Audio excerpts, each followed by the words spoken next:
7th. We have a very busy agenda this evening. First, we're going to approve the minutes of January 31st. We are going to talk with the town clerk, Eileen McCracken, about rescheduling the town election. We have 3 warrant articles to discuss: transfer from the stabilization fund, transfer from the general fund to reduce the 2015 tax rate, and transfer from the meals tax stabilization fund to reduce the 2015 tax rate. Following which, we will have a joint session with the advisory committee, where we will be hearing the articles presented by the community preservation committee. After that, the advisory committee will adjourn upstairs to its room to continue its meeting. We have one more item here: 2014 budget, amend the recommendation of the tax work-off program, and then we too will be recessing to go upstairs for an executive session. So that said, I'll call for a motion to approve the minutes. Make a motion we approve the minutes for January 31st, 2014. Second. All in favor? Aye. Okay, Ms. McCracken. Okay, shall I go up there? I guess. I don't guess know. that's right. Okay, sounds good. Yeah. Let's try and see what happens. We'll see what happens.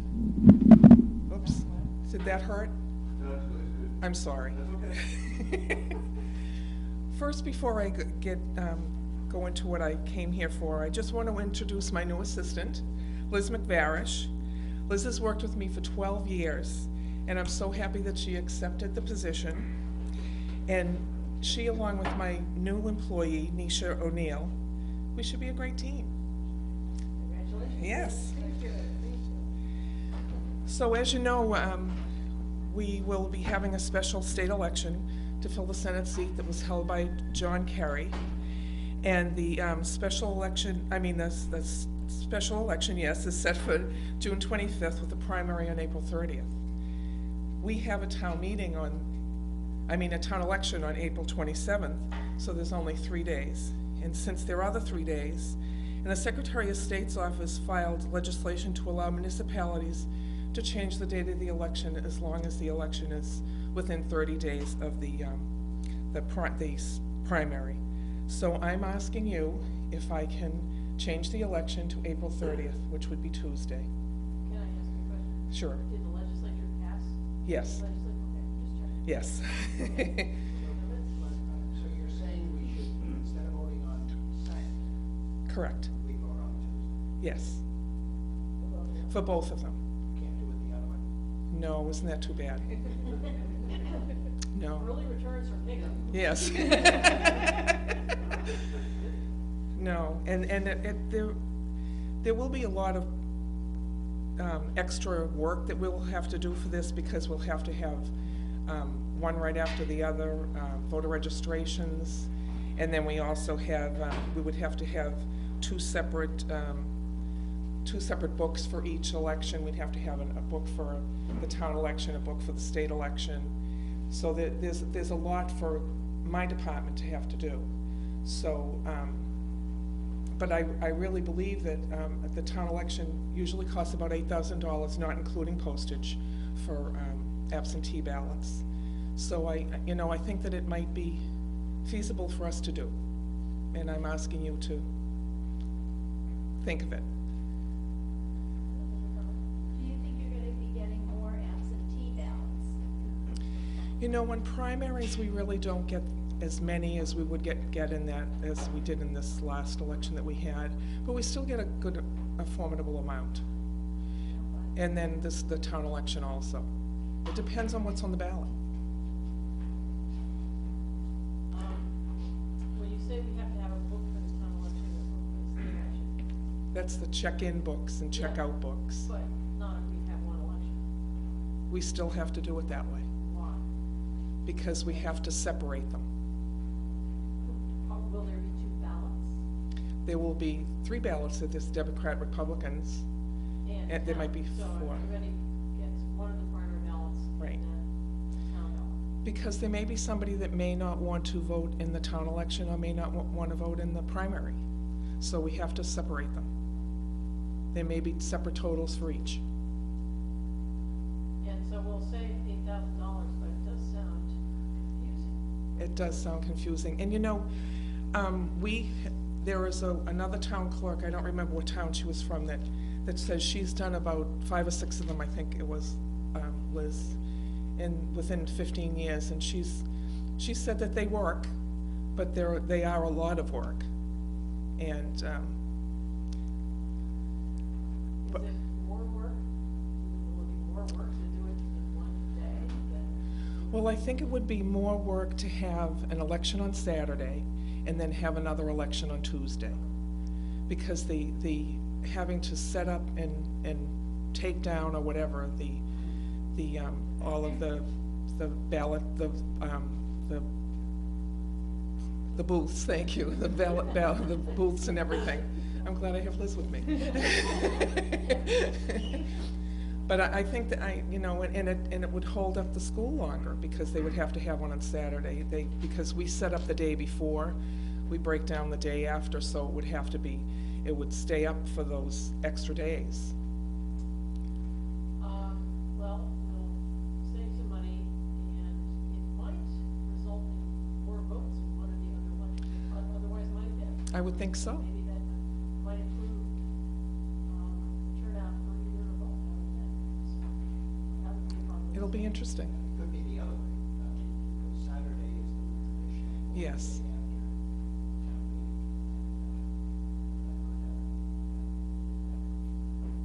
It's true. But if they realize it didn't happen, they have a few days to figure it out. Hold your honor, so I've been around Hingham looking for a vote. Well, hopefully I'll advertise it enough so that people will understand that the two will be held together. I'm sure if you put together a nice press release for Yes. the papers, that they will be responsible. And I would assume there are other towns at the same predicament. Oh, definitely, yes. I think I'm ahead of everybody else, though. Okay, does anyone wish to make a motion? I'll make a motion that we change the date of the town election from April 27th, 2013 to April 30th, 2013, to coincide with the special state primary election to fill the vacancy for zoning director's conference. Second, all in favor? Aye.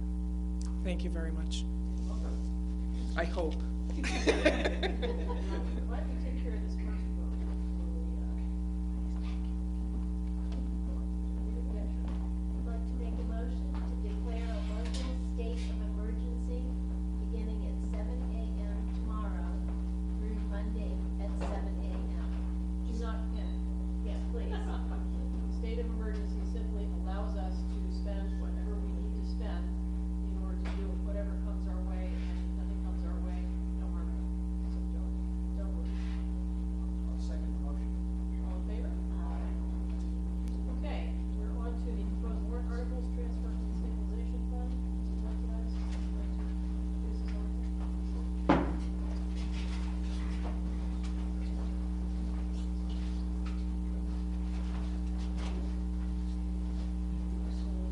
Okay.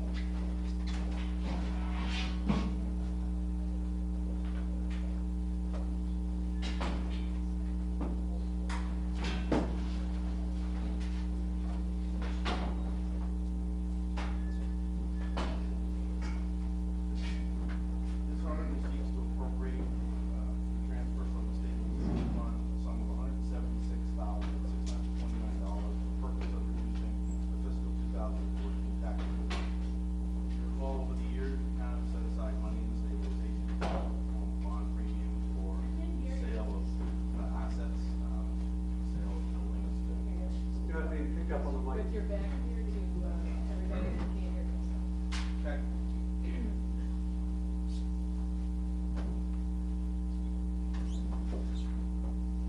This article seeks to appropriate the sum of $176,629 from the stabilization fund for the purpose of reducing the fiscal 2014 tax rate. In the past, the town has used the stabilization fund as the holding depository for proceeds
chose to do it, but I don't think we can ever lose sight of the fact that there are fellow citizens of ours who find it very difficult to meet their obligations already, especially during the recession. And the coming tax hike looms as a very difficult moment for some of our neighbors. And so this is the Board of Selectmen's approach to trying to lessen the impact of that property tax hike when it comes. I'll ask my colleagues if they have any comments, but that's straightforward. I just have a question on the vote. The vote that's put before us deals with the tax work-off program. Not this one. No, there's no vote. There's no vote. Well, it's just to recommend, we just go to regular. We'll get the tax work-off purpose on the agenda for after this. So I'll explain. Yeah, I'll explain why there are two articles. Some of the money that has come to the town before last year's town meeting was all put in a stabilization fund. In order to use that, town meeting has to vote by a 2/3 majority to take it out of the stabilization fund, and we will recommend that. The other article is to transfer from the general fund for this purpose, but the intent is to transfer the meals tax funds that have accumulated since last town meeting and not yet gone into the stabilization fund to this purpose. That's why there are two articles for this purpose. Some of the meals tax funds is in the stabilization fund, and some of it is not yet into the stabilization fund. So that's why we recommend these articles. Anything else? Any questions or comments?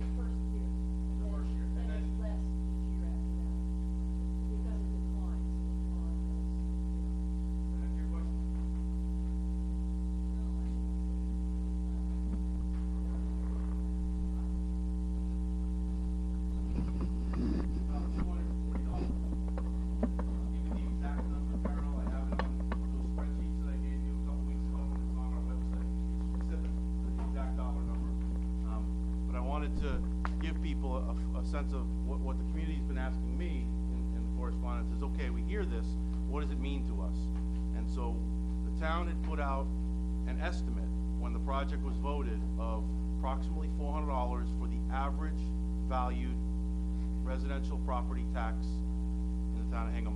And we see that number going down by about 40% in year one due to the effects of these votes. Anything else? Comments? Questions? Okay. Have a motion? I'll make a motion that we recommend to the advisory committee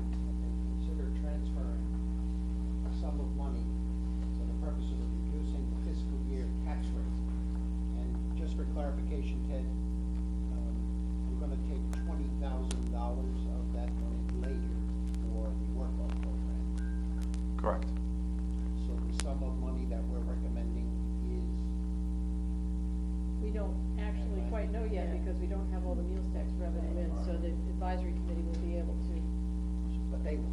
true that up. Maybe. Is that true, Tom? So I'll just leave the vote that they will transfer a sum of Yeah. money for the purpose of reducing the fiscal year 2015 tax rate. The intent being that that should be the sum of money that is represented by the meals tax collected since the last annual town meeting up until now. Correct. Second. Oh, And, No, I was just gonna say, currently in that fund is about $587,000. all in favor? Aye. Okay, and then the other piece of it is to transfer from the meals tax stabilization fund where all of the money accrued up to last year's town meeting is currently residing. My turn. Yep. I make a motion to recommend to the advisory committee the transfer from the meals tax stabilization fund to reduce the FY 2015 tax rate. Second. All in favor? Aye. Okay, thank you very much. And now we will have our discussion of the articles from the Community Preservation Committee. Is the advisory committee, are you in session?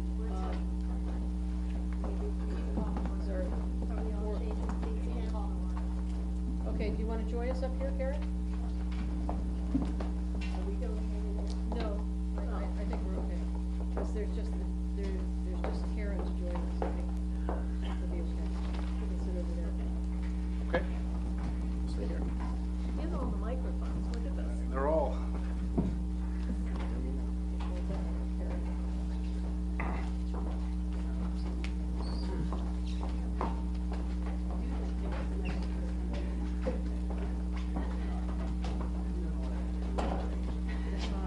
Karen Johnson, Chair of the Advisory Committee.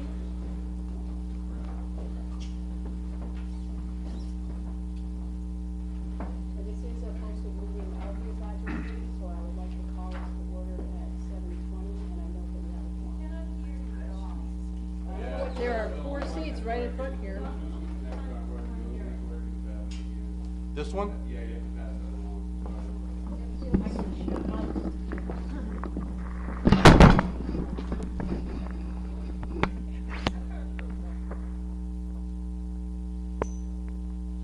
I feel a little like I'm on American Idol. I hope you don't vote me off.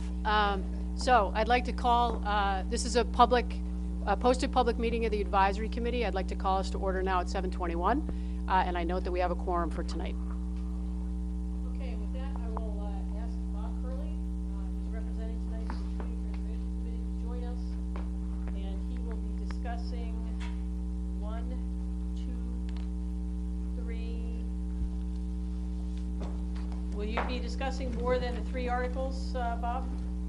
I think I've basically been asked to address only 3. I understand there is one other article that affects the CPC, but that is not a CPC article.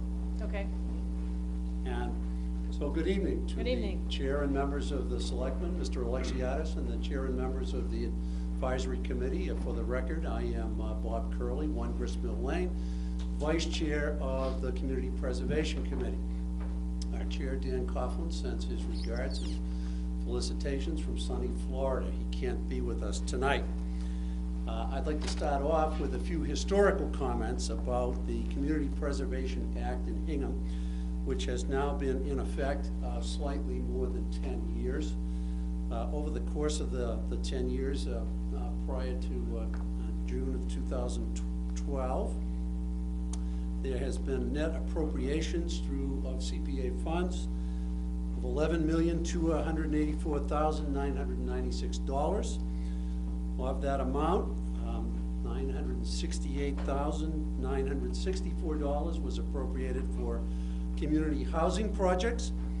$2,211,220 was appropriated for historic preservation, and $7,855,812 was appropriated for open space, with $249,000 appropriated for administration. The CPA funds in Hingham are derived through a 1.5% surtax on town real estate taxes and through state matching money. Through June 30th of 2012, the local contribution to the collected funds was $6,699,283, and the state match was $4,215,297. This year, the CPC was addressing proposals totaling over $5 million with $971,871 available for those appropriations, of which roughly $300,000 had been reserved for affordable housing. In June of 2012, there were significant amendments to the Community Preservation Act by the state legislature, essentially making it possible for CPA funds to be spent on recreation projects for land that was not acquired through the use of CPA funds, such as the high school fields and such as a couple of the articles this year concerning recreation projects. The first article that we are addressing tonight is an amendment to the town's bylaw. And basically, when this recreational amendment came into the CPA, our bylaw was in conflict with the new language because the bylaw had tracked the earlier form of the statute. An opinion of town council was sought, and town council indicated that once the town of Hingham had adopted the CPA as a local option statute, that we basically were bound by any amendments, and suggested deleting sections 2 and 3 of Article 38 of our existing bylaw, as they were not necessary because they contained subject matter that was already covered in the CPA legislation and that we were bound by. So the first bylaw amendment is to eliminate sections 2 and 3 and basically renumber the bylaw in accordance with the recommendation of town council. While I'm talking about legal opinions were sought on 2 other matters of significance with respect to what we're talking about tonight. One was the issuance of bonds with respect to the Heritage Museum project, and town bond council has provided Mr. Alexiadis with a letter indicating that such issuance is appropriate and permitted under the CPA. There was also a legal opinion with respect to the meaning of preservation with respect to community housing because of a proposal by Thaxter Park. And as of today, we received an opinion of town council that that proposal does not fall within the meaning of preservation. And because the recommendation of the CPC was specifically subject to an affirmative opinion of town council that it was permitted, I don't think that that is a project that can go forward, and I think the CPC will be meeting to formally address the fact that that article should not go forward. So the process that was followed by the CPC in this year basically followed the process that historically we have followed. Written proposals were submitted. Next year we're going to ask for even earlier submission of written proposals. And there was careful review of the written proposals and assignment of a project manager for each one. Site visits were conducted by the committee with respect to all properties that were involved in the proposals. There were multiple presentations by the proponents to which the public was invited. There was a public hearing, and there was solicited input from other relevant town committees or boards. At our meeting to vote, we specifically voted that we would try to strictly stay within the amount of available funds of the $971,000 that was available, putting aside the bonding issue for a moment. Now, we've been asked what the criteria are that are followed by the CPC, and I will address some of the non-exclusive criteria that have been used throughout the years, but the CPC has decided that we should address in a more formal way the formulation of formal guidelines, and we will be looking to do that in future meetings and welcome the input of the selectmen, advisory, or members of the town. The initial criteria that we look at, of course, is compliance with the requirements of the Community Preservation Act. And there were several proposals this year that simply did not fit within the permitted uses of CPA funds, and they were not the subject of recommendations for appropriations. We look, number one, at the maturity of the product, of the proposal. Has it been fully developed? Is it beyond just a preliminary stage? Does it really need any further definition? Has the substantial work been done on it by the proponent to make it something that is likely to be able to go forward in the near or foreseeable future? Does it stand alone? Does it commit the CPC to further projects, or is it a phased project? And what is the impact of whether it stands alone or does not stand alone? For example, some past projects don't necessarily stand alone, but have been done in phases, such as the CPC funds that have been expended with respect to historical town documents, and we're expecting to see that kind of project go forward into the future. Is it time sensitive? Does the project represent a unique opportunity at a particular time, which would be lost if it was not pursued by the town through the use of CPC funds? Are there alternative capital sources, or are CPC funds the only funds available for the particular project? But we also at the same time look at whether CPC funds can be used to leverage private funds that are available through others to produce a desired benefit to the town of Hingham. And lastly, we look at whether the proposal is part of a long-term plan by the proponent, and that it is appropriately integrated into that plan so that we are looking into the future. Now, turning to the second article that has most of the project proposals this year, I will try to briefly summarize what each involves in the order in which they've been presented to the selectmen. I also note that there are any number of well-informed project proponents who are at the meeting this evening and who may want to independently comment upon their project.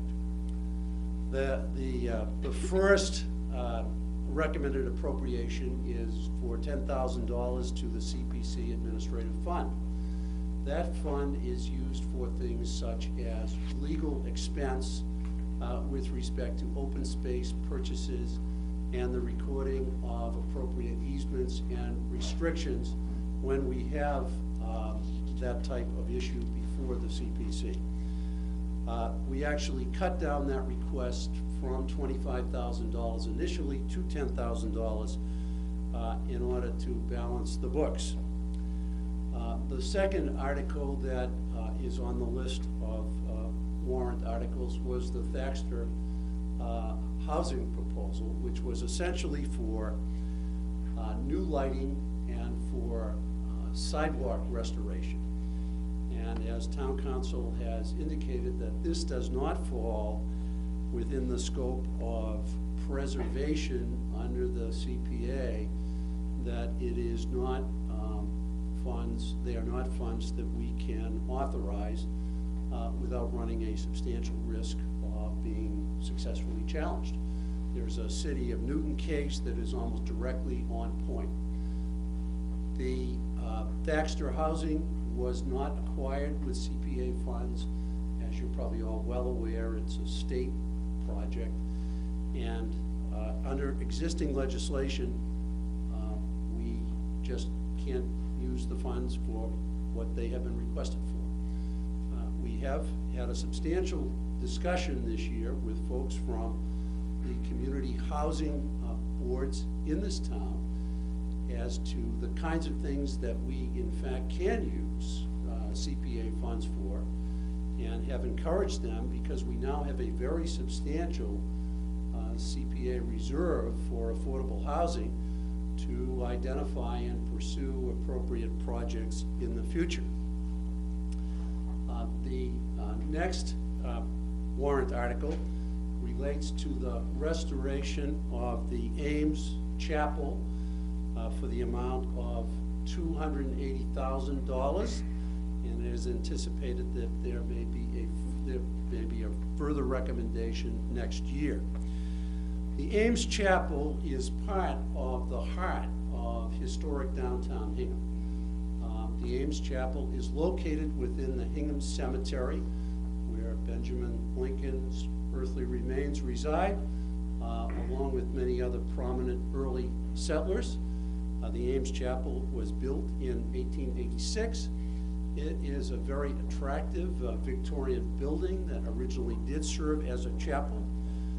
The restoration involves primarily interior work, including the installation of a stained glass window.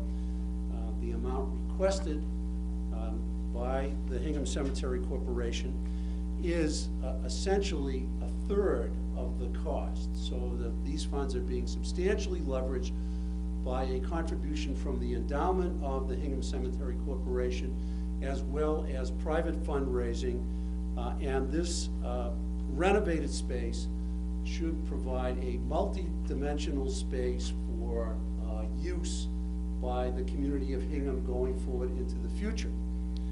When I get to the Heritage Museum, I will talk, I'll mention now that there is going to be a new entrance to the cemetery from Old Derby as part of that project.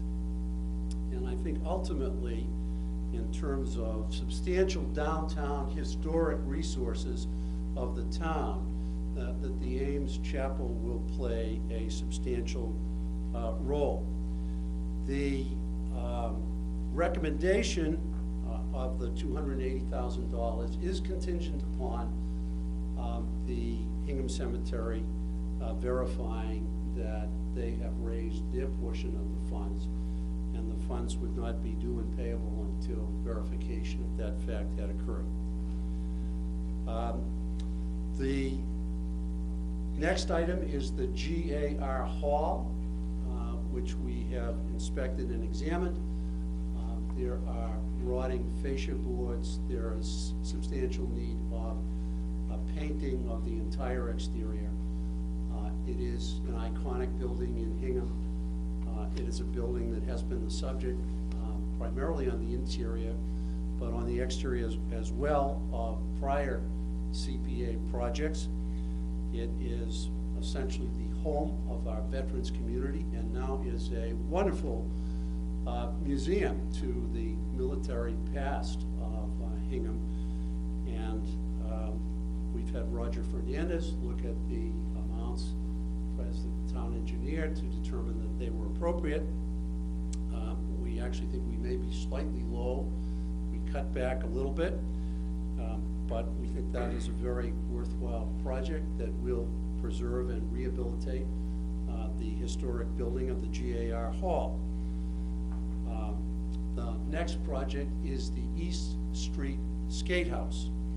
Now, this proposal was originally to demolish the East Street Skate House and to replace it with a new building.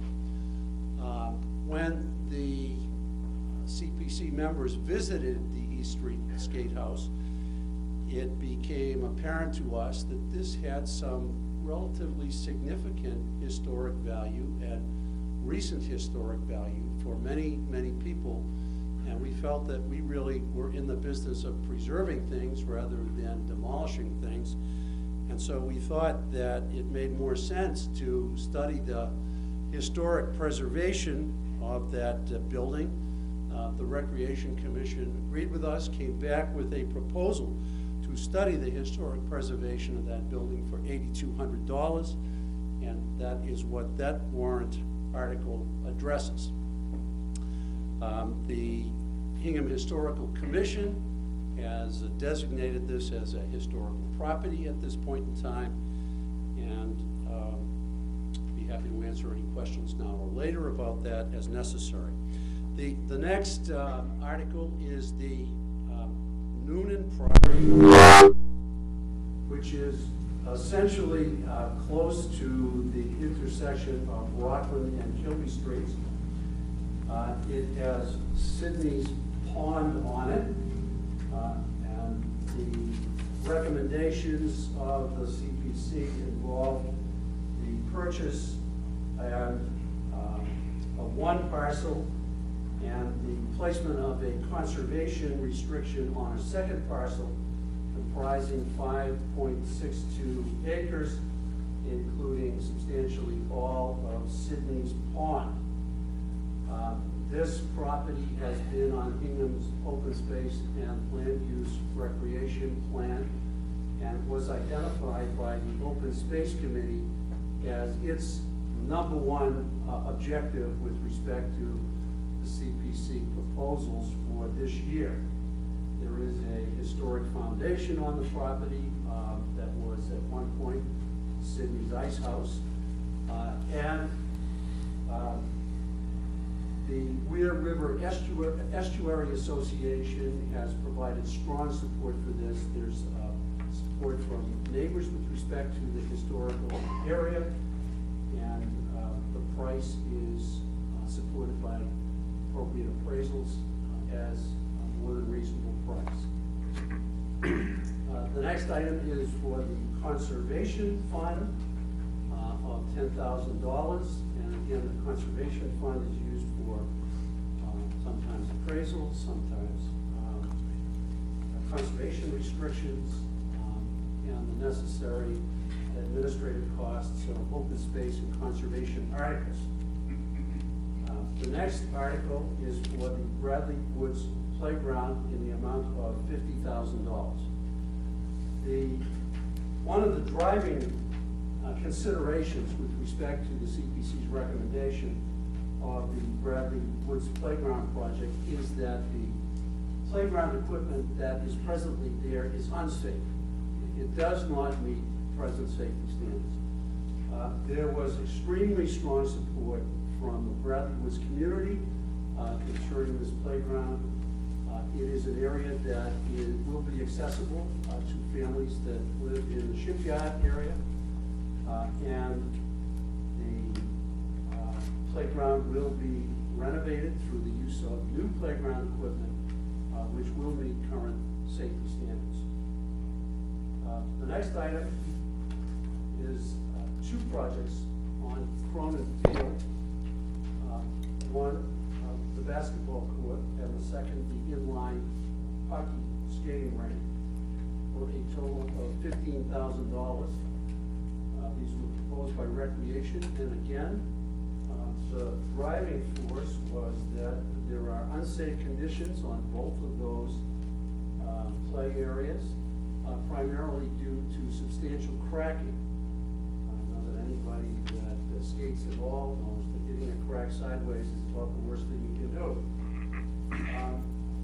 The $15,000 spent now will probably preserve these areas for use into the foreseeable future for at least 10 years, and will probably prevent more substantial expenditures if the conditions were not addressed. With respect to the next item, the Hingham High School fields, the CPC felt that it needed to address an appropriate balance with respect to the new authorization for use of recreation money. We clearly did not have in our funds anywhere close to the funds that have been proposed with respect to the Hingham High School fields, but felt that it was a worthy project thought that CPA funds should play part of a role for a qualified use such as moving the girls' softball field, and wanted to contribute in a way that would perhaps minimize some of the tax burden that may be involved in the event that the Fields project is approved at some level. And lastly, and perhaps the project that deserves the most discussion this evening, because it is unique, is the Hingham Heritage Museum project. And Bob, could I make a suggestion that maybe we stop here and entertain questions and comments on these two articles and then move on, and because that's going to be a bigger discussion, right?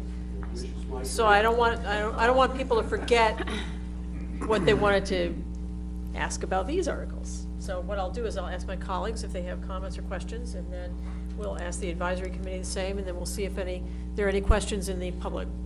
So I'll just start with you. Okay. Selectman Lerner, one of these. I guess. This is going to be fun tonight, sharing. I think you all have done a great job distributing the projects and the money and making it go as far as you can. Is there any chance of another affordable housing project being exchanged for the $79,000? And I would hope we could do something at Thaxter Street.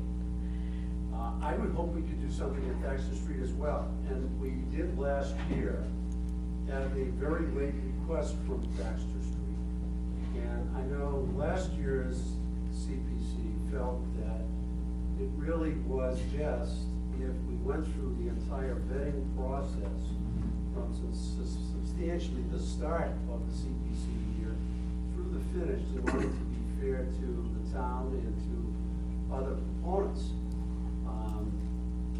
But I think where we do have such a substantial housing reserve, I think the committee would be receptive to seeing a proposal and certainly giving it consideration. But our hands are tied in many ways by what we can actually use the money for at Thaxter Street. Because essentially we're confined to preservation. So that if there were a hole in the roof and water was pouring through and destroying the inside of the building, we probably could use CPA funds for that kind of project.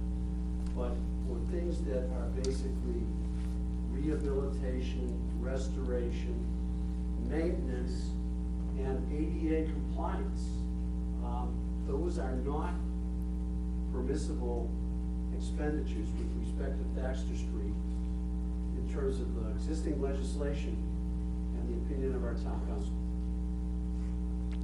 Try harder next year, right. I'm also very happy to see the Bradley Woods playground, because I happened to be at the rec commission the night the families came in, and it was terrific to see they also came with money. We like that. Yes, the Bradley Woods community is contributing to this project. I think that's important. And had, I think, as many as 30 neighbors at some of our meetings.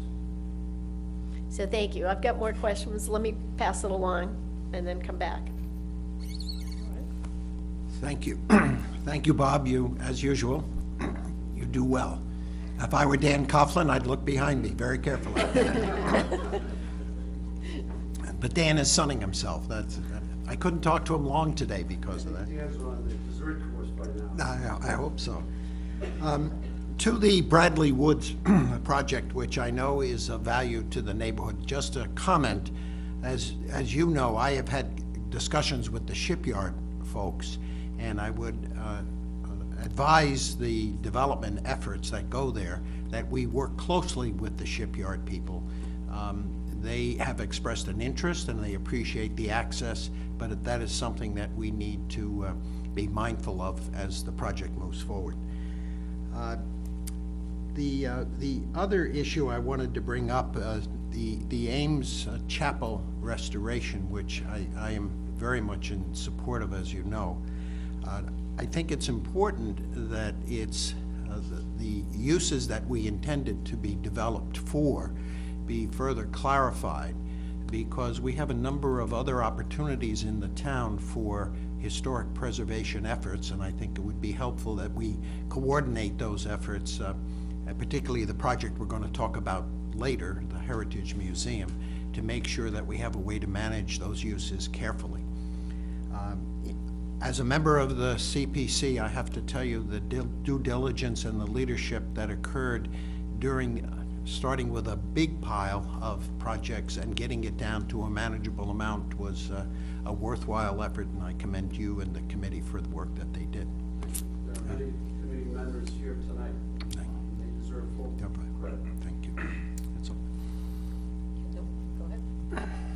The only other one I'd like to make a comment on is the Cronin Field.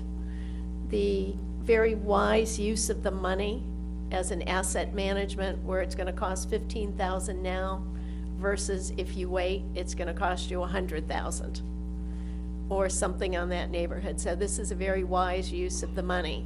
Plus, it's also a safety issue. So we don't have people tumbling over cracks, Well, I think which would be me. I think the Recreation Commission has done a tremendous job identifying appropriate CPC projects.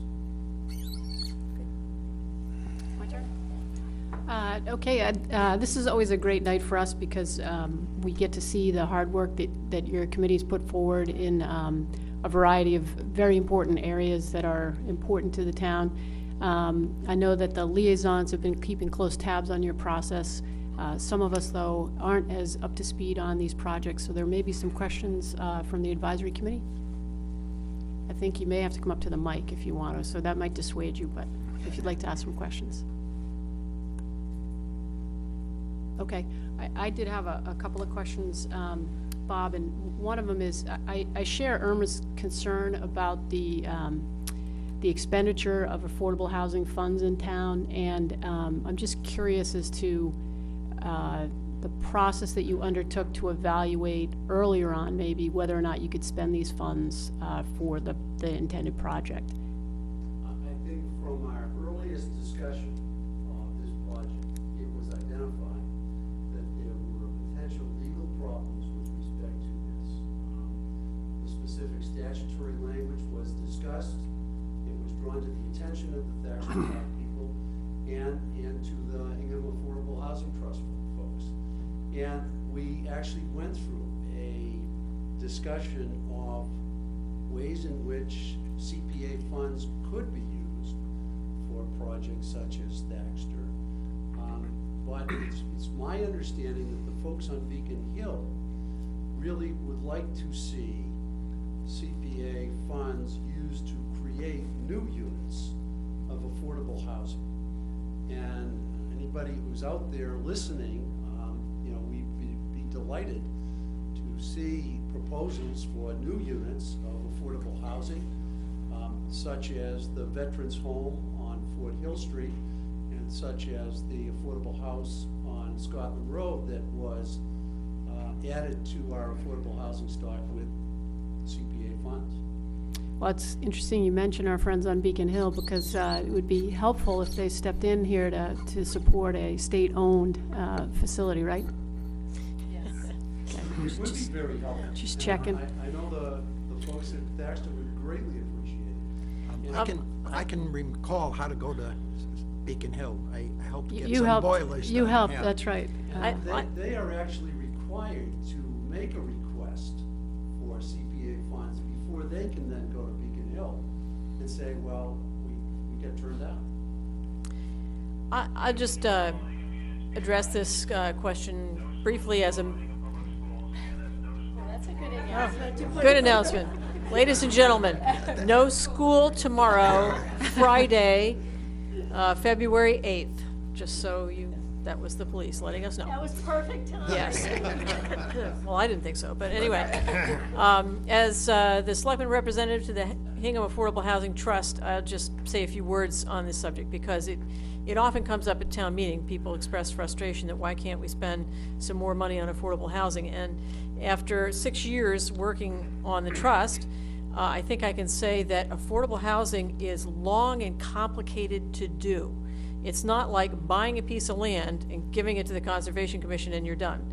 an affordable housing project usually involves multiple layers of financing, buying property and selling property, and deed restrictions, and a lot of lawyering, and just you did not mention, but we are just about to the Affordable Housing Trust is just about to sell the 80 Beale Street parcel to the developer who will be developing 2 affordable units, courtesy of community preservation funds, which will be used to make those units affordable. So that's the latest expenditure on affordable housing from community preservation funds. I know we may have all forgotten about that because it was like 2 years ago that we did that, and that gives you a sense of the pace on which affordable housing projects move. So, He just heard the.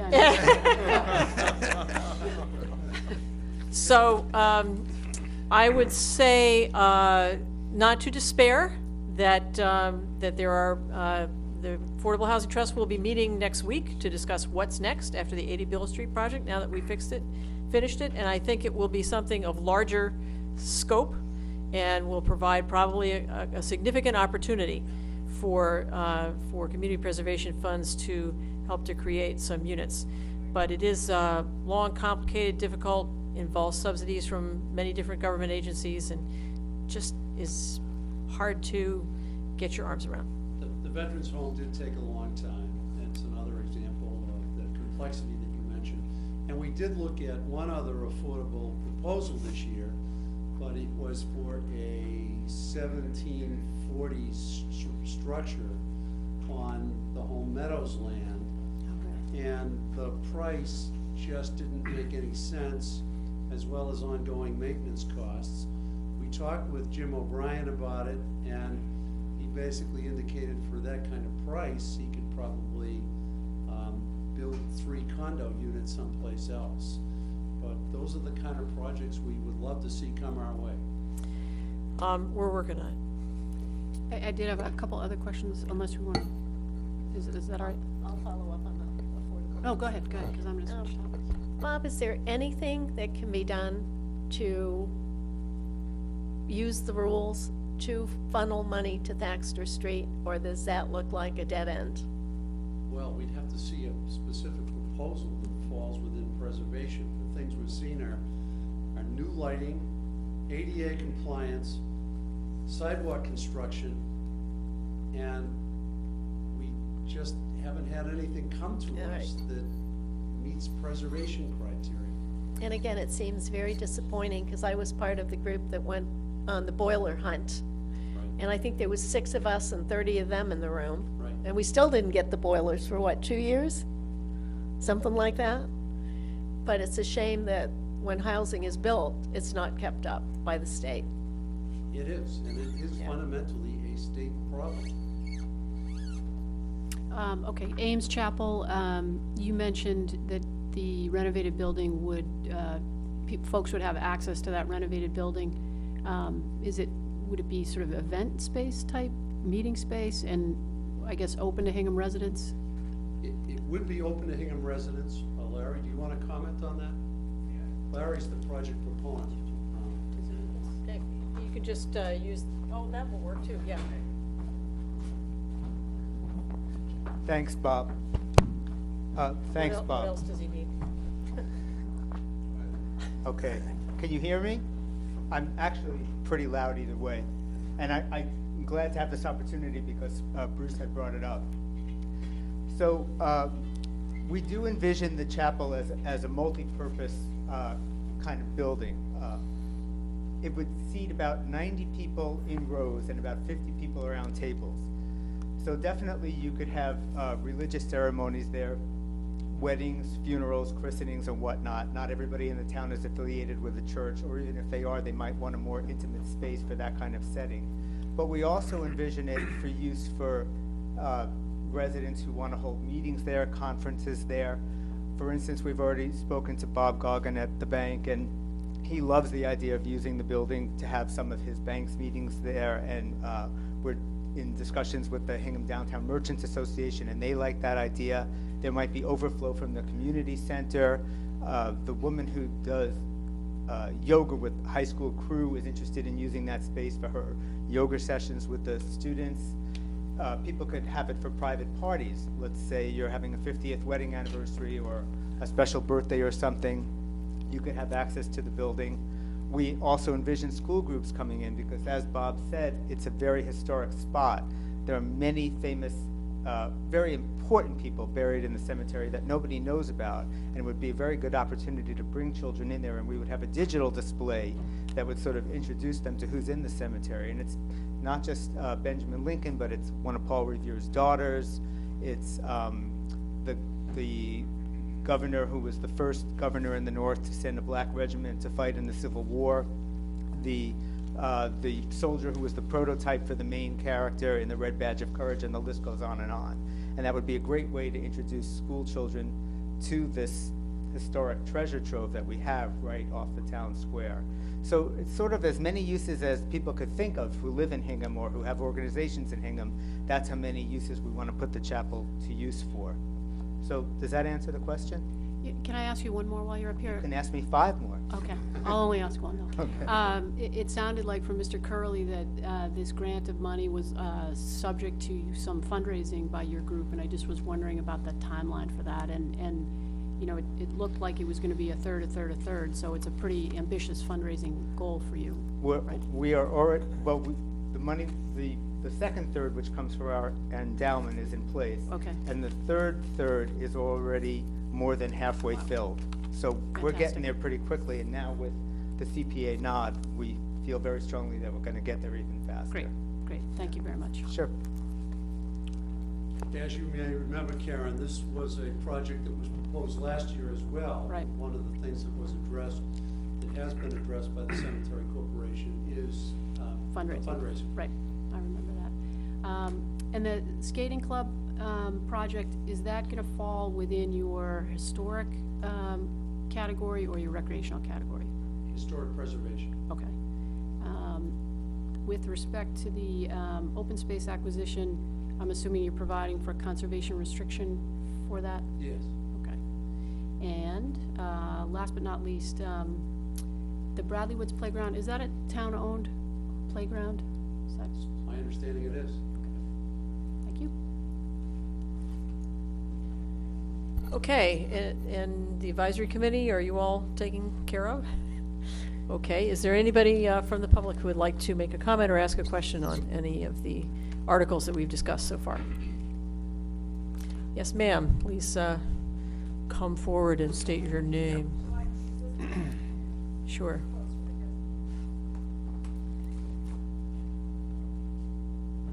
Hi, I'm Kathy Reardon, 9 Steamboat Lane in Hingham. And tonight I'm speaking for the Hingham Land Conservation Trust. We had a meeting last night, and we have been looking very carefully at the Noonan property acquisition, and we have not actively supported every proposal that has come before the town, not because we necessarily dislike them, but because we didn't see them as priorities. But we think this one should be considered a priority. And I would like to say that while, yes, when you acquire a piece of land, you can do it usually in a year, but many projects, land projects, also take a great deal of planning and cultivation, talking with owners, working your way towards a deal that works for the owner and works for the town.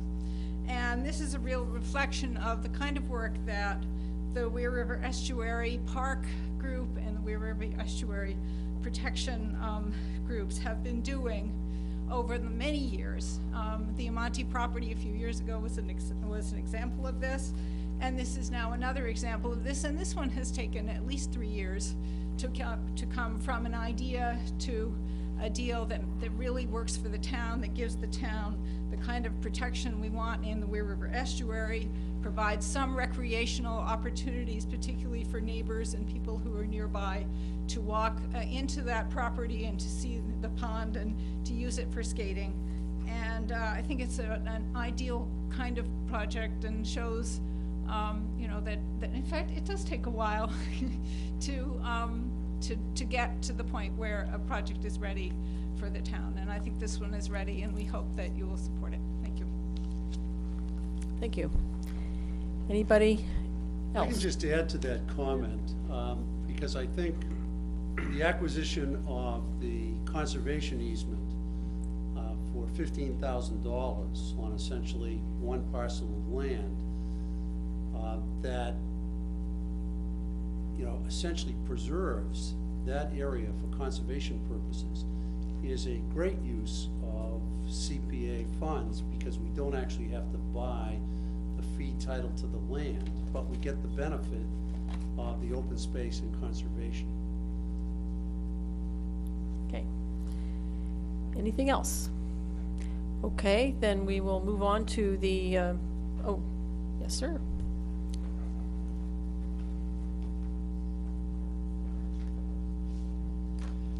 Bill Reardon, also 9 Steamboat Lane.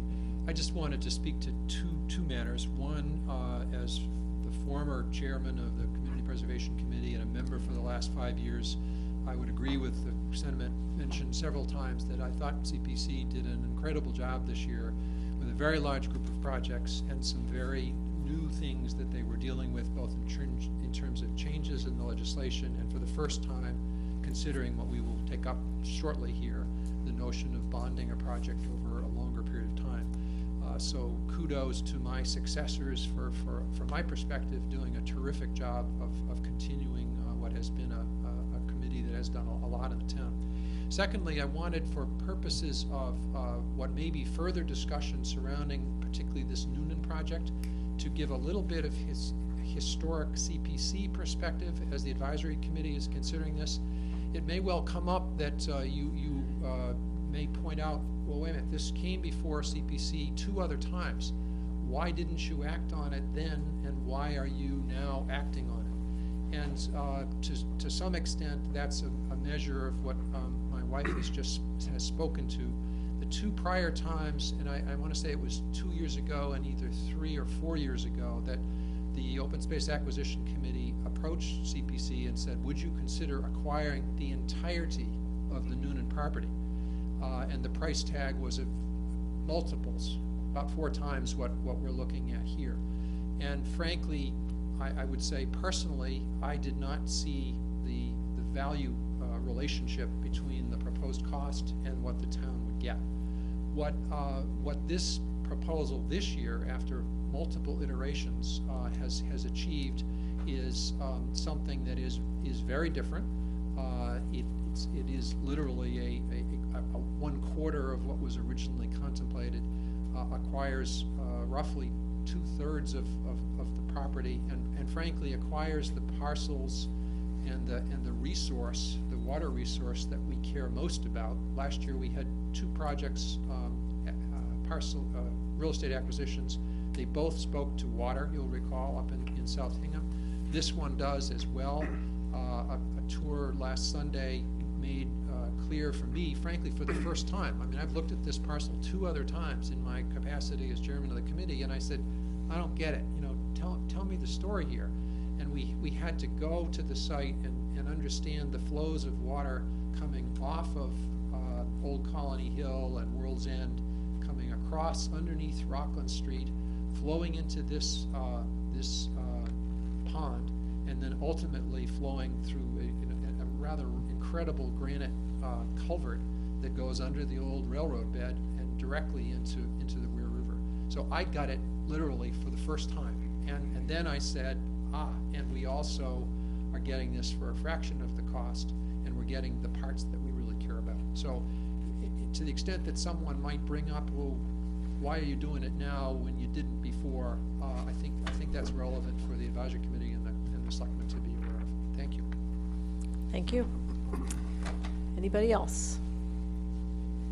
Okay, let's move on to the next article. Okay, that you're going to the present next us. article is the bonding article that relates to the Hingham Heritage Museum and Visitor Center. And this is involving the preservation and restoration of Old Derby Academy at 14 Main Street. This is one of the icons of downtown historic Hingham, along with the Old Ship Church, the Old Ordinary, and the Hingham Cemetery. It is one of the historical keys. It is perhaps the oldest co-educational, educational facility that exists in the United States. It's a place where the town meetings of this town were held. It's a place where people such as Frederick Douglass came to speak. It is currently the home of a substantial number of probably invaluable, priceless Hingham documents and artifacts. It presently does not have any fire suppression. It presently does not have any appropriate HVAC, which is key to the preservation of historic documents. The project involves making the building ADA compliant so that it will be open to all, not only members of the Hingham community, but of the community at large. It will have handicapped accessible bathrooms. And ADA compliance is one of the specifically authorized items for which CPA funds can be expended. There will be a new staircase from Main Street, and construction on that is expected to start soon, and there'll be a new entrance to the Hingham Cemetery. The total project cost is $2.9 million. So again, the CPC is being asked to recommend something a little more than a third of the total project cost, with the rest to be done by private fundraising of the Hingham Historical Society. The Old Derby Academy is on 3 levels. It doesn't have a basement or a cellar. It's basically on grade. The first level that many people are probably familiar with now houses the Old Ordinary gift shop. The first level is going to be restored to its original configuration and will serve as a visitor's center and a place where objects of historical interest and gifts relating to Hingham can be sold. There'll be public bathrooms. There'll be access to genealogical research and cemetery information, Hingham history, and tour information. The community impact of this particular project is multifactorial. It will have a cultural and historical impact with respect to Hingham as a place that is unique in the history of the United States.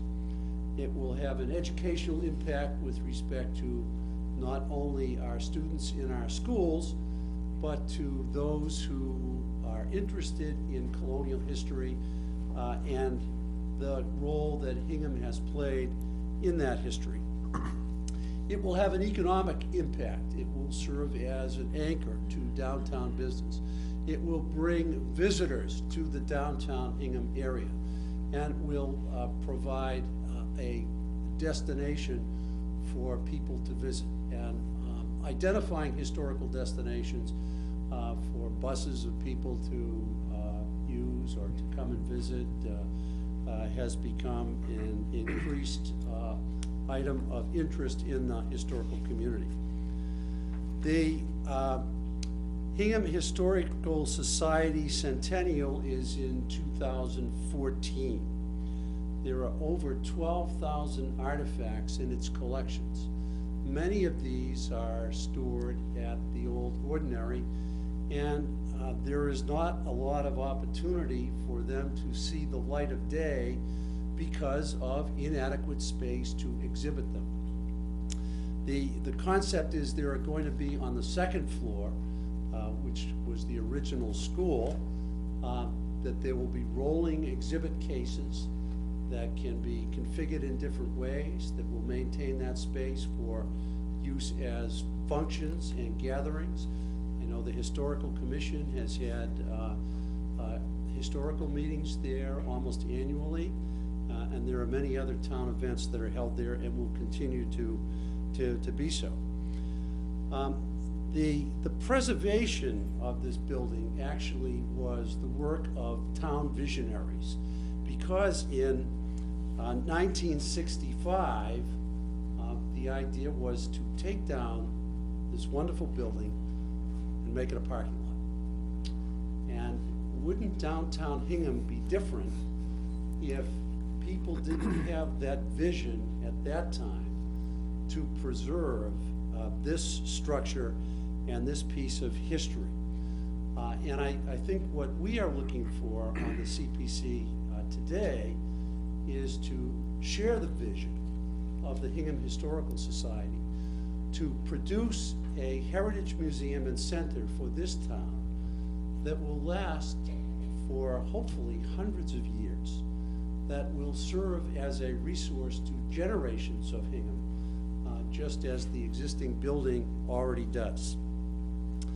Now, as I mentioned, the total request, the total cost of the project is roughly $2.9 million. About $2.2 million of that we feel is qualified as historical preservation expenditures.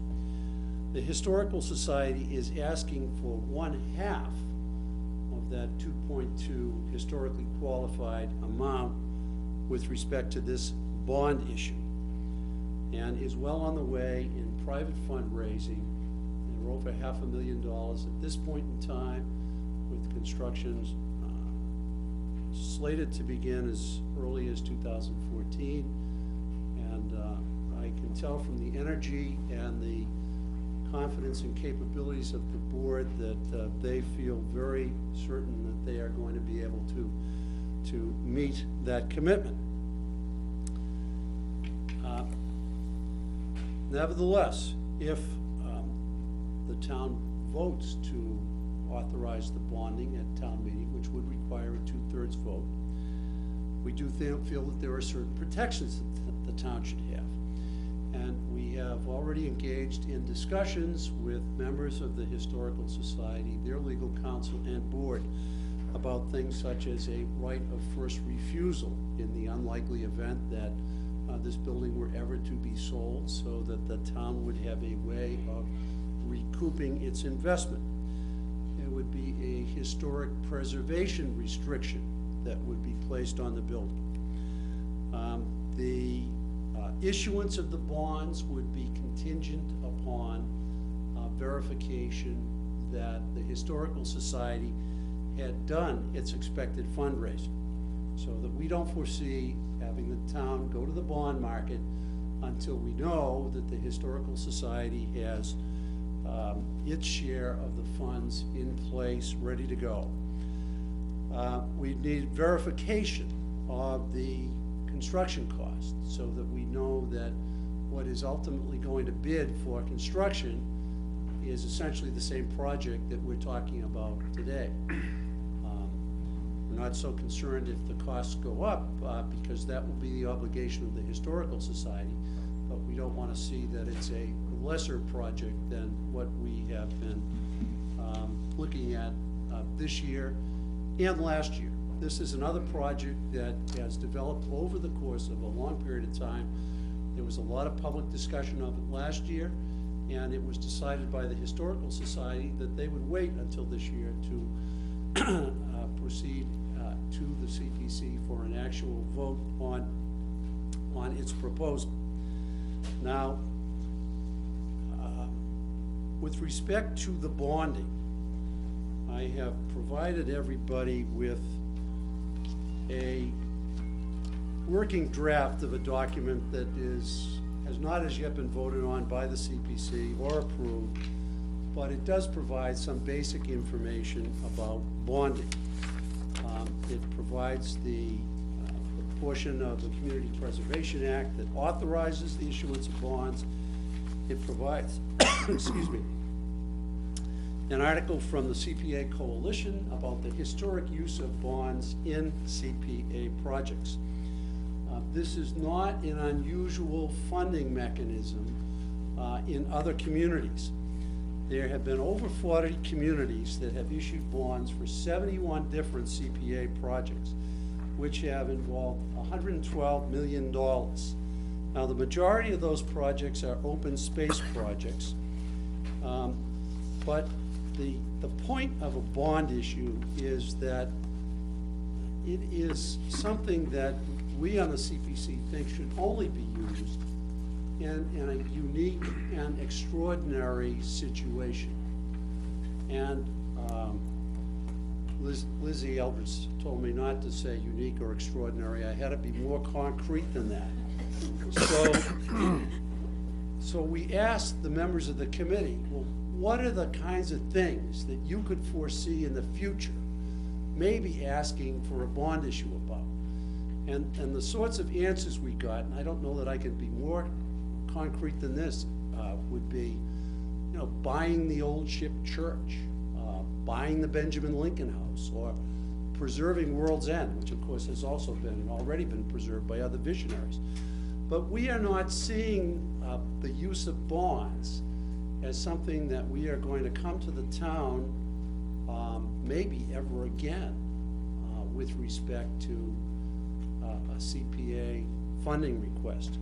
That's how unique we think this particular project is. The Historic Commission voted unanimously that this was its #1 historic priority this year. The CPC voted unanimously for this project. With respect to the issuance of bonds, we are of course not increasing any tax liability of any taxpayer, because we are talking about money that is already being collected pursuant to the surtax. So this money, as long as the CPA remains in effect in the town of Hingham, is going to be collected. We would never want to see this, I should probably never say never, but we would not like to see the CPC get in a position where an extraordinary percentage of its annual funds would already be committed to expenditure through bonding, because we think that limits other CPC objectives for proposals across the board. We think if we're looking at something like a 10-year bond issue, that we are fundamentally looking at a yearly repayment cost that roughly approximates and slightly exceeds what would ordinarily be reserved for historic preservation in any event, and which would still leave about $900,000 a year, assuming a flow of revenues such as what we've had in the past for expenditure on other CPC projects.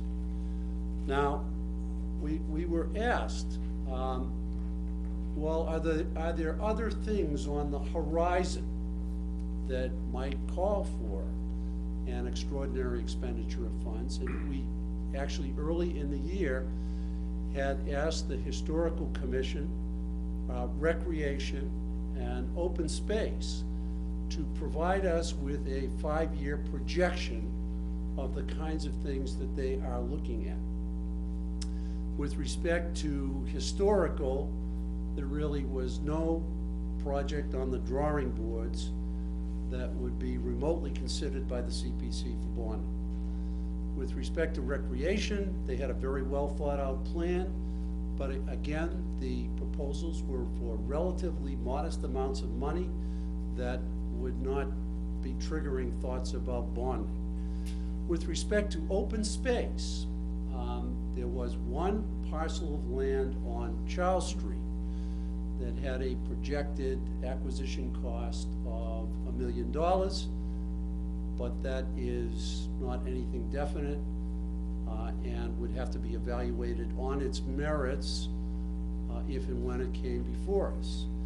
And as with other open space acquisitions such as this year, with respect to the Noonan property, we started out with a projected value of over $1 million, and we're ending up accomplishing the town's objectives for something in the 240 area.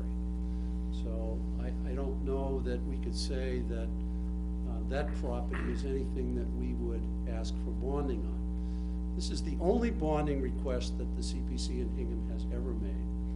I think the details of a bond issue would need to be worked out through the expertise of Mr. Alexiadis when we got to the stage of going to the bond market as to what would actually make the most sense in terms of a bond issue.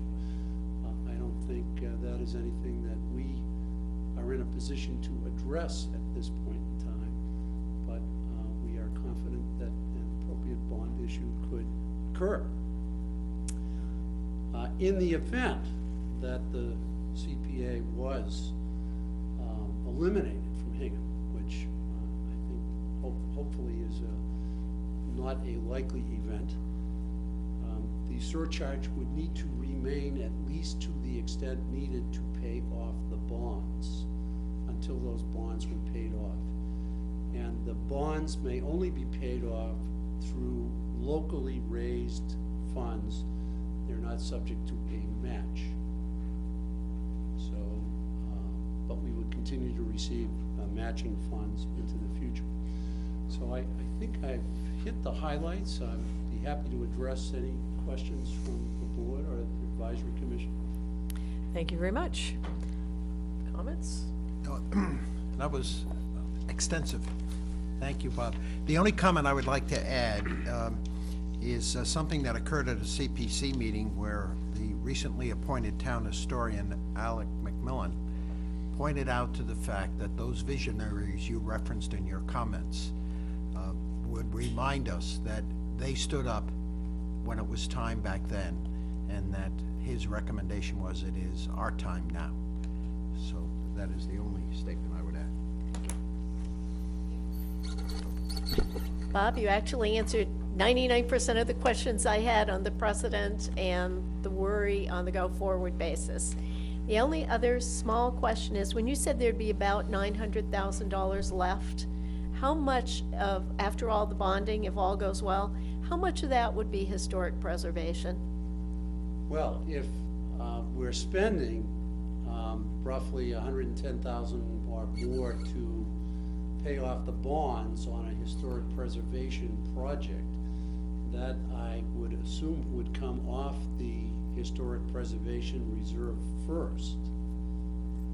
Okay. So historic preservation projects would then need to be funded out of the community space open reserve, general reserve, which is the vast bulk of the funds in any event.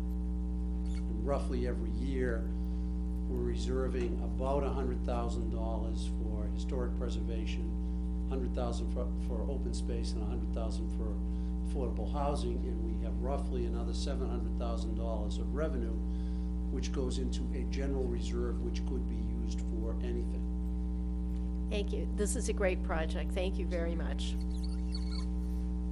Advisory committee, any questions?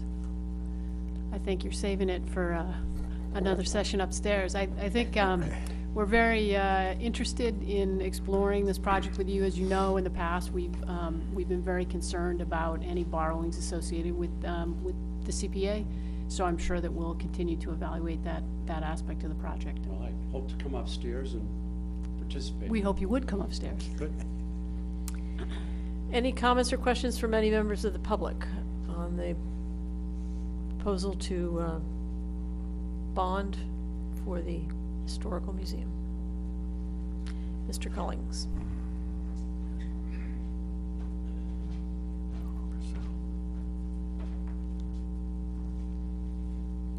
It's a great pleasure to sit in an audience. I'm Mark Cullings from 44 Spring Street, and I've been the project manager of the Heritage Museum project since it was conceived over 5 years ago, when it was intended to be a simple renovation of Old Derby Academy, and has evolved through countless meetings with small and larger groups of people into the project that we've put before you now. I started by referring to this project as the Old Derby project. I now talk about it routinely as the Heritage Museum project. I look at that building that we've all looked at since all of us have lived in this town, and I see a museum hiding in plain sight. It has been an extraordinary process to work with so many people in the offices here in Town Hall and gathering support not only from the Historic Districts Commission and individual members of various committees, but also to watch the support grow at the CPC level. We thought when we first brought this project to their attention a year ago that the project hit what all of us intended when we voted for to adopt the CPA and then defended it twice through 2 challenges over the past few years. We felt that it hits the CPA legislation right smack in the bullseye. This is preserving a historic treasure to this town and the region. It's going to be used by everybody, regardless of age. And furthermore, one of the elements that has been of particular interest to me, because I've been tangentially involved with Hingham Square and the Merchants Association and various activities that happen in the square. I have, from the very beginning, believed in its economic impact on the square. The Hingham Historical Society is a non-tax-paying entity. We are citizens, all of us, and yet the building, which is a very valuable building, taking up a prime piece of real estate in Hingham Square, pays no taxes to the town. But if we create this building and convert it into the museum and visitor center that we envision, fully handicapped accessible with public bathrooms, and become an attraction to draw people from all over the region, all over the state, all over the world to Hingham, we see the economic impact lifting. It's a rising tide lifting all ships, bringing more revenue and more economic vitality to an already bustling Hingham Square. So I very much have appreciated, all of us who are associated with the project and the society have appreciated seeing the growing level of support for it.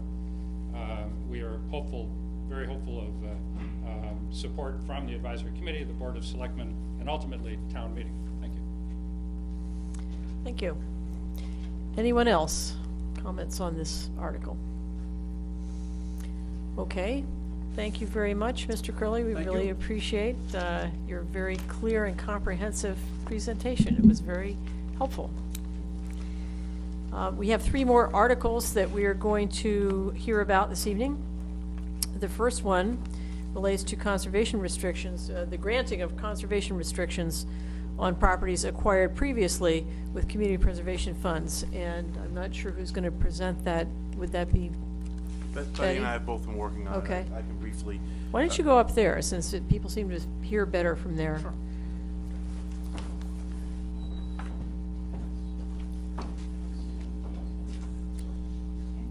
Thank you. This article is addressing previous open space acquisitions made through the CPC fund. Real Estate Council feels that we should go back to town meeting and amend the previous actions to allow for those purchases through the town meeting. We have bids in hand. We went through an RFP process. The Hingham Land Trust was the successful bidder over one other proposal, and we've asked the Land Trust if they would hold those bids open, and they've agreed to through this town meeting. And we are required by law to issue these conservation restrictions. Okay, thank you. Questions or comments? No? Advisory Committee, any questions? None? Anybody from the public have questions or comments on that proposed article?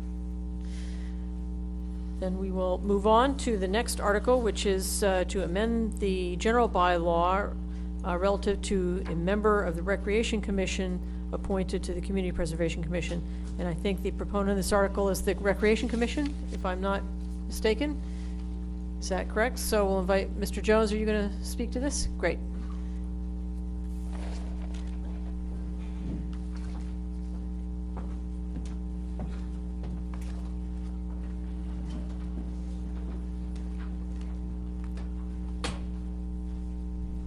Good evening, how are you? First of all, well, to be as eloquent as Mr. Curley was. But with addressing the article on the Conservation Commission, I do realize that the town, the Board of Selectmen have asked for a legal opinion from Town Council on 2 separate occasions for a ruling on this. And on both rulings, I did see that they did say where there is no Parks Commission within the town, that a member of the Board of Selectmen would represent the Parks Commission on that. One thing I did find interesting in the rulings was that they did say that there would be 5 members on the board. Conservation, Historical, Planning, 1 member of Parks Commission, Housing Authority, or persons performing like duties. With the change in the law as of July 1st, 2012, where now CPC funds could be used for recreation, it is our feeling that we should have somebody on the board who has a vested interest within recreation to represent recreation on the board. So we are asking that you consider having a member permanently placed on the board on the CPC from recreation. At this time, we do have one that the selectmen did appoint on the board, myself. So we do have a sitting member on there, although it is not a permanent position. And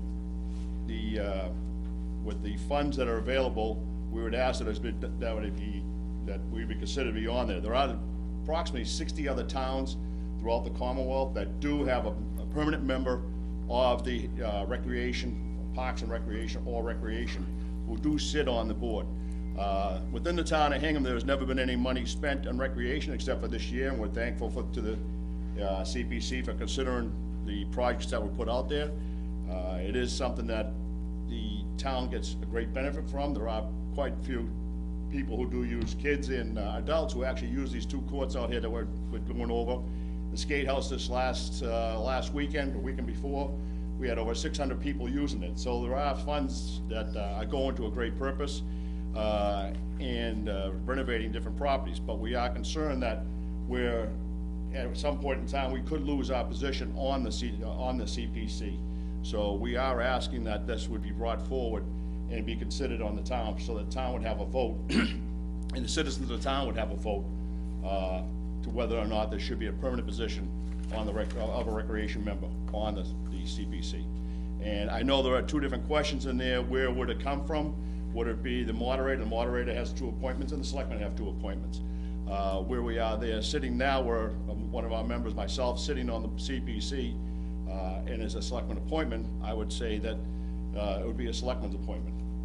I know there's been some question about who it's going to be, or if whatever your privy would be, if you would like there to be a moderator, we'll go along with that. As long as we have a sitting member, that's what we're looking for. Okay, thank you. Comments, questions? Well, thank you, Frank. I have the Chapter 44B, Section 5 statute that governs the number of membership, and you were correct in pointing to us who the specific representative should be. We currently have it constituted with 2 members from the selectmen, as you pointed out, as well as 2 from the moderator.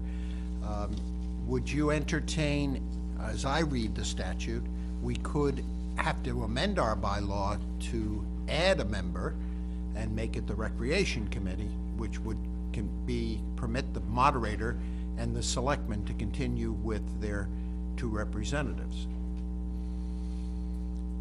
Still maintaining the board of 9. No, making it 10. We'd have to amend our bylaw. Would you agree? Would that be a reasonable proposal? That way, the selectman or the moderator don't have to give up a seat. I believe that in the statute, it was either 5 or 9 members of the board. It's five appointed, but I don't see 9 in here. I think there is, Bruce. It does, it says under section 5, the second sentence, the committee shall consist not less than 5 nor more than 9 members. All right. So why wouldn't we go to the moderator then? Bruce, like I said, I don't care where it comes from. That's I'm what not you're- gonna split hairs, as long as I we don't get a have any to split, so. I'm not going there either. But, you know, we're just looking, let the people of the town decide. If we could put it on the town warrant, let the people of the town decide to have a sitting member from Hingham Recreation, one that we could appoint to be on there, on the CPC. Whereas now that the funds, there are funds, although they're not mandated funds, as we all know, as those people are not jumping to conclusions, nothing mandated. It's just that after the 30% is set aside for the other 3, the conservation, historical, and housing, any other funds then become available for recreation use. So we are looking just for that.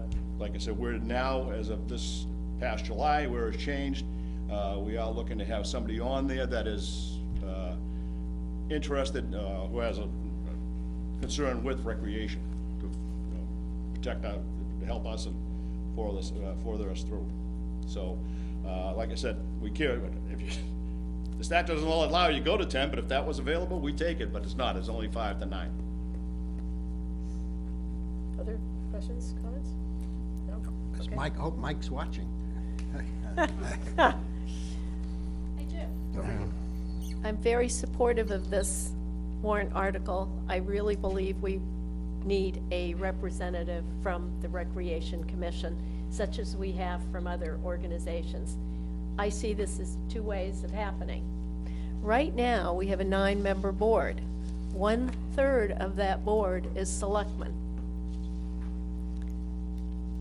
And a twist on the selectmen, the seated selectmen in the group.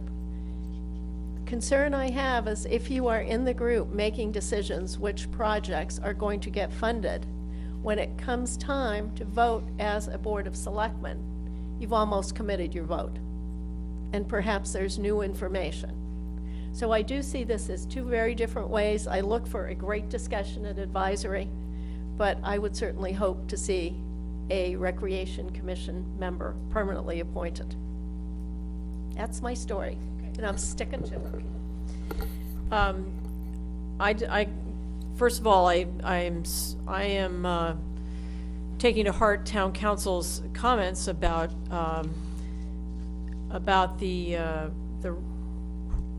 who is recognized as being the recreation, the parks entity under the statute, which I gather to be the Board of Selectmen, which is why the Selectman representative is on there in the first place. However, we are now able to spend these funds on recreation. We have a Recreation Commission. It seems entirely appropriate to me that there should be a Recreation Commission member on the committee. Do I understand that the way this is written then, it just adds a member to the committee appointed by the Recreation Commission, but that then, if this were passed, then we would be over 9, so some other adjustment to the bylaw is required. Striking paragraph 6. Yes. And substituting. So Well, I don't know what paragraph 6 is. Can you tell me? This one is the selectmen. Oh, so this proposes striking the sitting selectman. Correct. Is that right? Yes. Well, the city, yes, it would replace the parks and recs, well, the parks where we don't have a parks in the town. The one thing about the statute does say where it does not have if you do not have a parks department in the town, then the selectman would have a seat on it. One thing it doesn't lend to it, which is in there, in the statute, is or performing like duties, or a department performing like duties, which is exactly what recreation just about does everything in there that the parks department does, except policing of the area.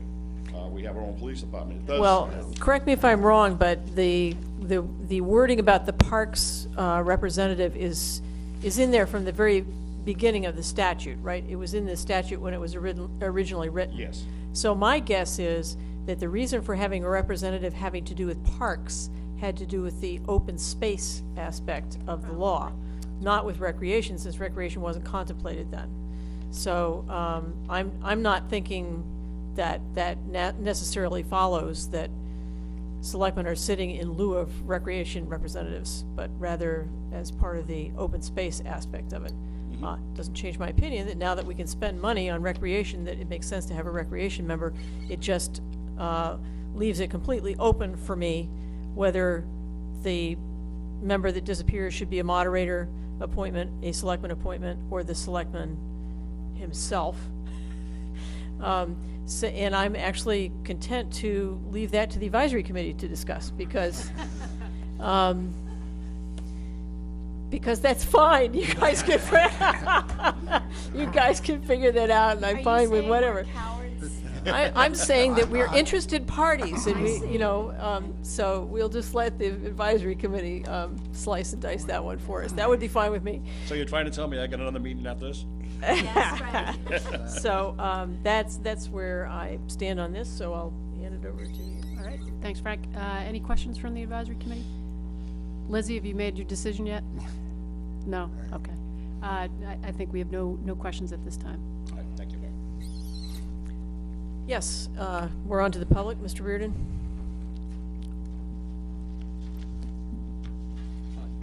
Just a point of clarification as the discussion goes forward, and I think it's a worthy discussion. It's not that the Act did not allow money for recreation. It did not allow, until the changes effective July 1, money for reclamation of existing recreation projects that were not acquired with CPA funds. True, because So- we have spent some CPC Right. funds on recreation projects. I've been that we trying to have. think about what those were. I thought we had, but I'm not able to immediately bring them up. But the reality is, in a town like Hingham, we're not going out and building new playgrounds all that often, other than related to a school, perhaps. Well, we did build those Carson Fields. Carson Field or Carlson Fields, over, Yes, those are some new fields. okay, and those were not, well, fields, yes. Yeah. So the point is, that could have been in part a CPA project. I don't want people to simply kind of be saying we could not have purchased recreation facilities new Okay. with CPA funds. We could. The change has been that we are now able to improve and or restore, and we never were able to do that. And the town is, and many towns have been in desperate need of that, which is why the legislation was changed. I see. Thank you.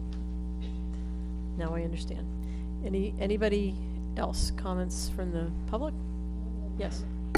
If anyone's interested, if you go up on the CPA Coalition website and look at what other towns have done for spending money, I was quite surprised at the amounts of money over the past years that have been spent on recreational facilities. And I'm wondering if a lot of that was from the cities and towns that had representatives.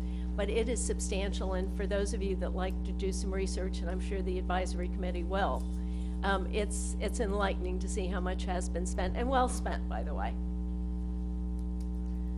Yes, sir.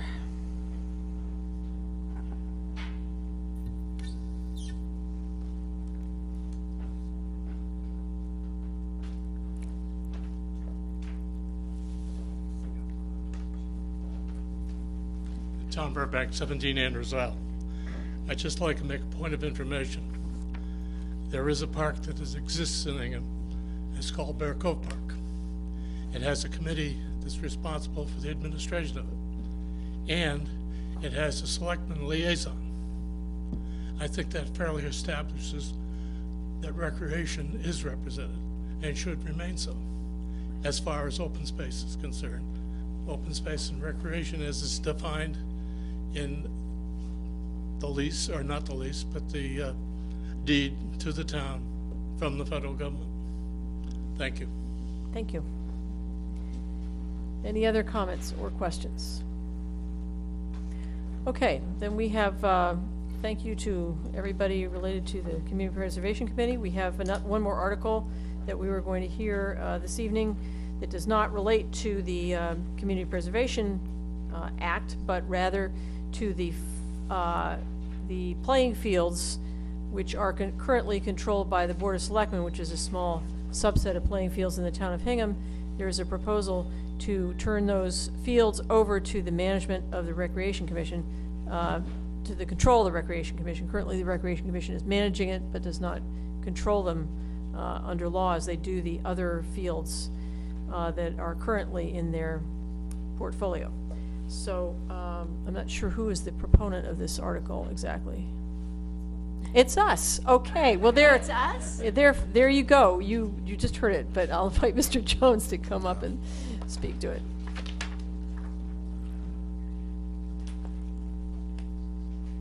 I was almost going to stay up here because I knew this was coming. The fields that we're talking about here now, the last couple of years we've had agreements with the Hingham Recreation and the Selectmen. And the understanding on our part, and which I thought was going to go through, was that once these agreements that we showed that we would manage the fields, we keep them in great shape, they'd be used properly, they'd be managed properly, the different sports organizations that use them were happy with the way they're being managed, and the time was allotted and the charges that were being charged to them, the cost of using them, that the selectmen would look at it and turn the fields over to us. What we thought, we were under the impression that it was going to be ownership of the fields. Currently, the fields that we're talking about right now is the Carlson Complex itself, the Margot's Field 2, which is just constructed, hasn't been used yet, Powers Field, and I'm sorry, there's one other one I'm missing, Lynchfield. Lynchfield, or Beale Street right now. And Beale Street, which is under, I'm sorry, go ahead. And the driving range. In the driving range, yes. Beale Street right now is under lease with Hingham Youth Baseball, Hingham Little League, and Hingham Youth Football. But these are the fields that we were under the impression that was going to be turned over as ownership. If we look at care and control, that's basically what we've been doing for the last 3 years, is care and control of them. I think we have shown that we manage them quite well. We probably have one of the best baseball fields on the South Shore here out and back with Cronin Field. I think our director, Mark Thorell, has done a fantastic job with doing this, with managing the fields, keeping them up between the DPW and the golf course, who has done a lot of work on our fields. I think they've done a great job, and I think that the town has gotten a pretty good deal with the money that has been spent on them. So with the agreements that we had, it was the assumption of the Recreation Commission, when we signed these over the last 2 years, the first one being signed unanimously, the second one with 4 members agreeing to it, that we would agree to this with the pretext of us becoming the ownership, have this land turned over to us, to Hingham Recreation. In doing so, it has to first of all be voted on the town meeting that the town has agreed to turn the property over to us. Then it has to go by an act of the state legislature to have it forwarded through to become recreation property. So this is what we're asking for in this article here. Although it came through with care and control, we would like to see ownership and control of the property. Let me just speak to that before we move on.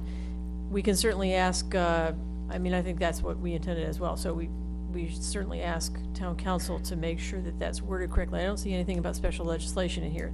So town meeting would have to authorize the way it, yeah, for recreation legislation. property, it does. It has to be voted on by the town to turn it into recreation property, and then it has to be an act of legislation. We'll check Okay. with town council and get that straight. But I think the operative word here is control, because the owner of all of these facilities is the same. It's the town. The town. The town owns all the school facilities, but they are under the care and control of the school department, and they alone decide what happens with them. And for example, if a school parcel, which did happen a few years ago, were to be declared surplus and come over to the town, that has to be by act of town meeting. They can't just hand it over to the Board of Selectmen. It's the same here. Care and control means control. Right now, these fields are under the control of the Board of Selectmen, and you've been managing it for us. But, so care and control that's kind of as far as you can go, because all of these things belong to the town. The ownership is the same for all The of one them. thing I just said, it becomes excess property. If that was the case with the recreational property, it still has to go back the same way. It has to be voted on at a town meeting and then released by the state legislature under recreation. So although you're saying a school property doesn't have to be that way there, it's not saying it's open space where it's almost you can't touch it at all, but recreation property is kind of protected a little bit more than that by having an So active you're saying, I mean, at town meeting can decide to take a piece of property from the care and control school department and give it to the town, to Board of Selectmen or vice versa, but you're saying the extra step is required in case of recreation. Right, that's Okay. my understanding of the law. I'm not a lawyer, but I did play one in a play one time. Okay, well, we'll check with the guy who does it on the big stage all the time, every day, and make sure that it gets, I just wanted to clarify that legal point before I ask for comments and questions. No, you asked Okay, my okay, question. okay. And I'm very much supportive of this, and Betty is going to provide us with a list of the recreational properties that would be part of this. So we turn it over to advisory. Questions from advisory? Quick question, what happens to the fee income from these fields now, and what would happen under your arrangement? Right now, the fee income, everything that we use that is collected in fees is turned back in the field for care and maintenance of the field. There are some fields that we do lose money on. There are some fields we do make money on, but it usually goes right back into it, or it goes into the revolving fund of the Hingham Recreation. Mark, do you want to? I'll let Mark answer that. He's our money man. Mark Thorell, Director of Recreation. The revenue comes in through the revolving fund and all gets put back into the fields. Last year, if you add up all the revenue and add up all the expenses, we were in the minus, so we never want to make money off of town playing fields. Advisory committee, all set? Anybody, members of the public, like to speak to this article? Questions or comments? None. Okay, so what I understand the advisory committee is going to go continue your meeting elsewhere, Do you or? want us to do that now? Yeah, and then what I'm going to do is I'm going to walk through these articles with my board and ask if they are prepared to vote on any of them, or if they want to take them under advisement further.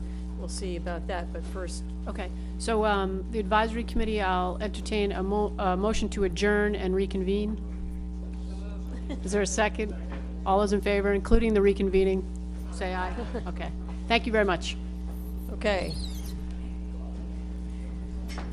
Give people a minute to move along here.